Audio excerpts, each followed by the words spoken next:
apparently probation officers' overreach gets shut down by this judge. They told me that the judge don't make the rules here. That was a quote that they... Who told you that? Oh, hold on. Mr. Flanagan, call Mr. Farmer right now. When a probation officer claimed that the judge doesn't make the rules, the judge shut that down with a chilling warning no one saw coming. So this is your first review. This is the restitution of $30,000 was paid in full. You completed the theft awareness class. How many gamblers counseling is left? I finished all 10. Oh, you did? Yes, ma'am. What about count 2? You owed $510 on count 2. That's the only thing that I haven't included, Your Honor. Okay, all right. Ms. Bryant, I'm still expected to check in regularly and do the normal probation process. I'm gonna interrupt you, Mr. Lee. You're on a non-reporting probation anyway. So if they've had you reporting monthly, you didn't have to do that. I said that originally, but they told me that the judge don't make the rules here. That was a quote that they... Who told you that? Oh, hold on. Mr. Flanagan, call Mr. Farmer right now. I like you, Mr. Lee. You didn't even mean to tell on them, but you did. Yeah,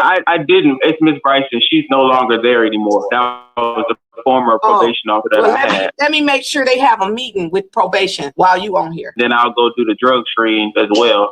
Every drug month. Screen? They've been having me do a drug screen. I was like, I don't even smoke, or my taste had nothing to do with anything, drug related, but I've been doing a drug screen every month. Mr. Lee, let me apologize on behalf of the court. I'm thankful that Ms. Bryson no longer works here because she might have got fired today. And so what I'm going to do is refund you any money that you have paid for your drug screen. So you have tested every month since I put you on probation? Yes, ma'am, every month. That's a mess. Ms. Bryson told Mr. Lee, who she made report to probation every month, that I don't make the rules. He told her it's a non-reporting probation. Ms. Bryson told him the judge don't make the rules, we make the rules. Not only did she have him reporting to probation, she has had this man drug screening every month when my order specifically says no urinalysis order. What I've called you on here for is because she no longer works here. In your next meeting, just make sure nobody ever tells one of my probationers that, because that might get them held in contempt of court. I'm just going to give him $150 credit for his inconvenience and his time. Your balance is $360. Wow. Now that's intense, because here this young man is doing everything he's supposed to do. And then this probation officer's like, judge doesn't make the rules, we do. What? How often is this happening? That's always my question when I come across stuff like this. How often is this happening? How often has it happened? And what? Ooh, I know, right? And thank you guys again for joining me this morning. Good morning, Thursday. It is Friday Eve. I know it's going to be a great day. Now, the next news article I wanted to get into, apparently there is this parasite going around, and I really wanted to make you guys aware of what's happening. Parasite. So you've heard of this now for several days. It's been sickening dozens of people across Maryland and Virginia.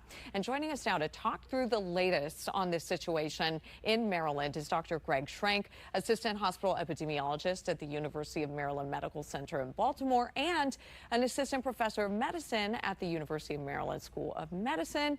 Doctor, you know what's going on here. Thanks for being with us this afternoon. Yeah, thanks for having me. Great to be with you. And first, the latest on this parasite, which we've now been hearing about for several days. Some states we know, like Ohio, they're seeing very large outbreaks, more than 1,000 people sick with this. Obviously, that is not the case here in the DMV. Very different for us. What are the latest numbers in Maryland? Yeah, we are seeing some disease here in the DMV across the state of Maryland and Virginia, though not to the same level of intensity that they are in parts of the Midwest, particularly in Michigan and Ohio.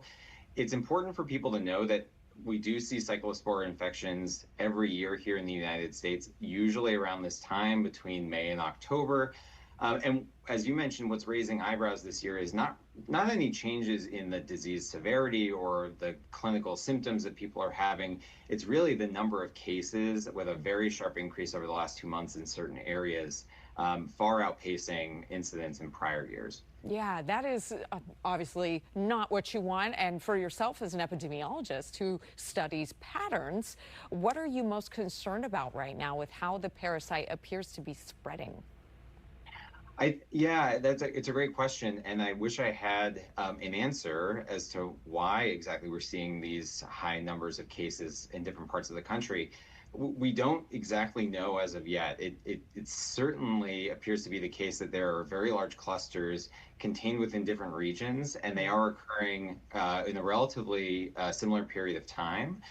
So local and federal health officials are investigating those cases, but it is a bit challenging with this particular parasite to track disease and determine whether or not there are any commonalities, in part because some cases may go undiagnosed, maybe because of mild illness, or if somebody presents for care, they don't end up getting the testing that's needed to diagnose the parasite.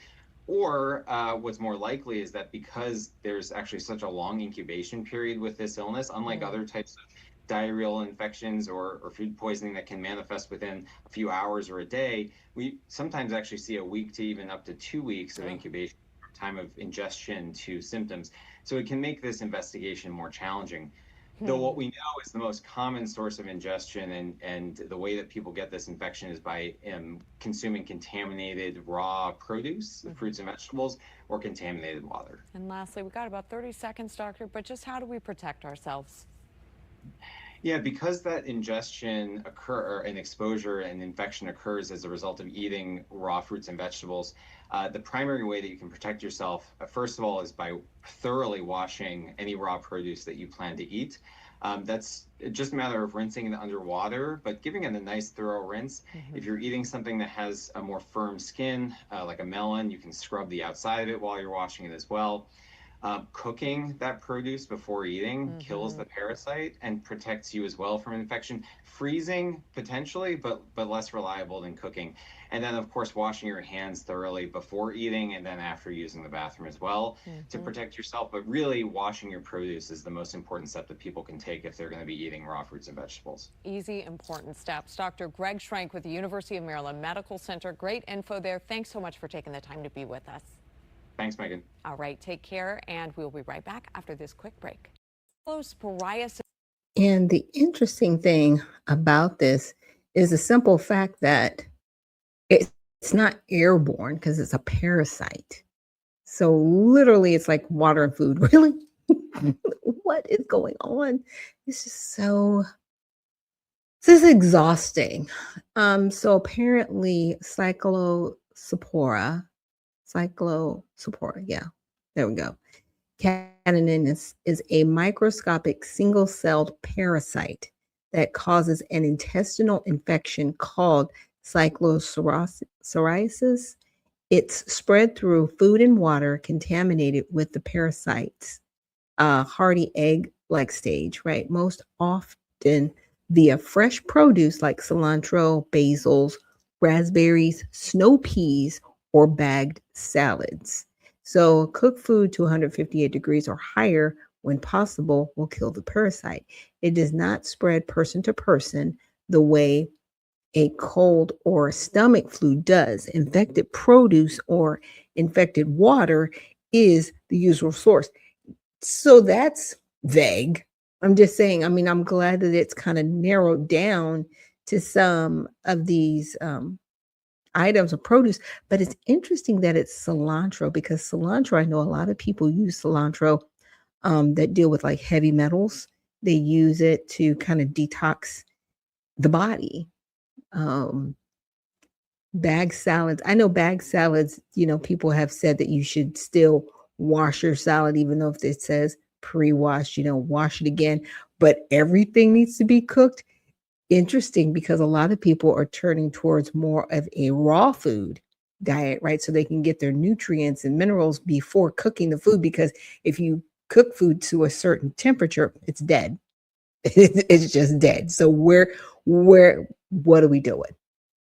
They need to get a handle on this. All I'm saying is get a handle on it. I'm not a doctor like that. I have a doctorate, but I'm not a medical doctor. But my suggestion, and this is not medical advice, let me say that.